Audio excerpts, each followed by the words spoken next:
Tinha no governo se coordena o diocese dele a buscar solução onde finaliza a construção da igreja em Mutin, nebe parado tinan Sanulona. Relaciona a construção da igreja em Mutin, nebehahu quedas e retina rihon rua Sanulo recém lima, mas bela consegue finaliza no nei retina rihon rua Ruanulo recinida, governo lihusi gabinete sociedade civil apoio orçamento milhão tolo, onde finaliza obra ne, mas be continua la finaliza to agora, no nei vice-primeiro-ministro, ministro coordenador assunto social, no ministro desenvolvimento rural, no habitação comunitário HTT, dina noi governo se colhia o diocese dili, o insa bela finaliza la lais no ne la bele hamoso problema. Avaliona anoin gasi fo informação tama tina noi mapitasi are o isa makbele apoio né tama boto tudo né tem orçamento né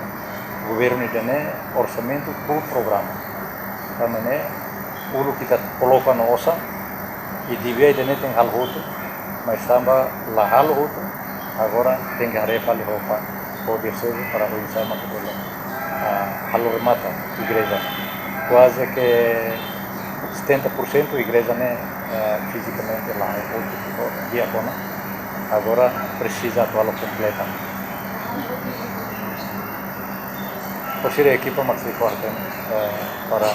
problema nenhum o governo sempre apoia a igreja né commitment até ne kata tinantina ite he osa no bet coloca para igreja e o governo mantém na frente apoio para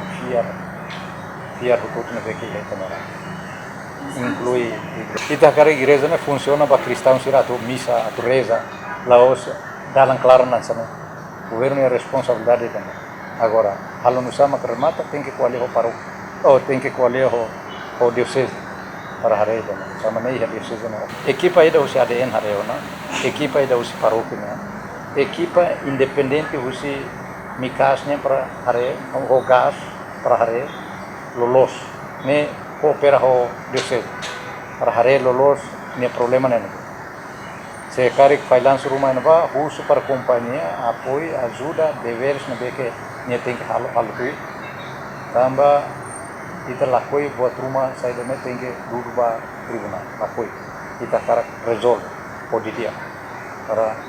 igreja tem que funcionar para cristãos. Antes de ter serviço apoio à sociedade civil no auditório social, projeto construção da igreja em Mutin precisa de 1 milhão de resin, onde finaliza a obra. Equipa cobertura, Ziemen.